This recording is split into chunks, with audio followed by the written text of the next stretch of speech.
Hey millionaire, when it comes to playing the lottery, only one thing is certain. If you win, your life is going to change. But there are many different ways it can change. Some lottery winners do great things with their new wealth, but others blow it all and end up broke again. Some even end up worse off than before they won the lottery. But some lottery winners are a complete mystery, like Cynthia P. Stafford. Cynthia won a huge jackpot back in 2007 and became one of the most famous lottery winners. But what does her life look like today? We're going to try to find out. Let's dig a little deeper into Cynthia's story and find out if she spent her money wisely.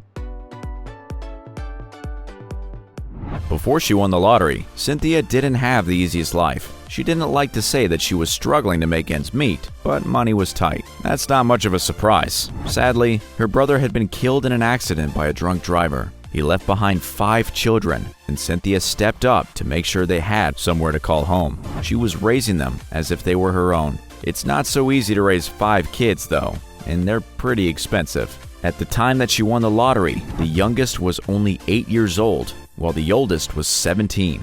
Cynthia says she became determined to win the lottery. The only way she knew how to do it was by using the law of attraction. A lot of people don't believe the laws of attraction are real. Still, Cynthia definitely isn't the first lottery winner who claims they won using that technique. She wasn't playing the lottery very frequently, only buying tickets 2 or 3 times per month, but she practiced her visualization all the time. She wrote down which charities she'd give money to and what car she would buy when she won. She even claimed she used to fall asleep imagining she was holding her winning lottery ticket. She even wrote down the amount of money that was on her imaginary check. Incredibly, it was exactly the amount she ended up winning. Do you believe in using the power of the laws of attraction? Give us a like to let us know, or tell us how it helped you in the comments. She finally bought her winning $2 California Mega Millions ticket on Mother's Day. Then she forgot to check the numbers. It was her father who called her and told her to check her ticket. And it was a good thing he did, because Cynthia had won $112 million.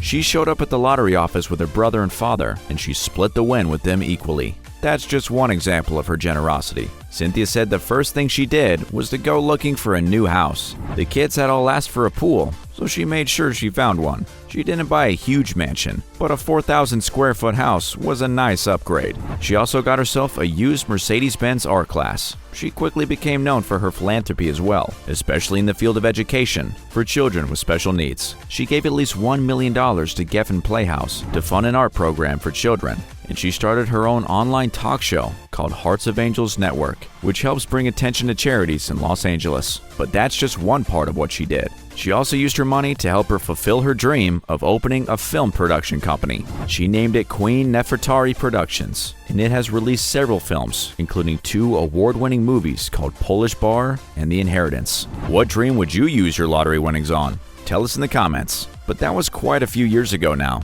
So where's Cynthia and all her money today? Well, nobody seems sure of that answer. You'll probably see her name on lists of lottery winners who spent their money wisely and didn't go broke. They claim that Cynthia's production company is making 3 to 4 films per year, and they're even looking to increase their budget. They also like mentioning that Cynthia still has somewhere between 10 and 20 million still in her bank account. But other people have a very different vision of what happened to Cynthia. It's rumored that in 2016, 9 years after her jackpot win, she had to file for bankruptcy. Apparently, she was simply giving too much of her money away to others. It was for a good cause, but it wasn't sustainable. And while it's great that she followed her dreams of opening a production company, that's a pretty risky venture. I totally support somebody taking the chance to do what they've always wished that they could do. But maybe Cynthia should have made a few other investments too, ones that were a little safer. But Cynthia was always open about the fact that she still plays the lottery every week. So, if it's true that she's lost her fortune, I hope that she's lucky enough to win again.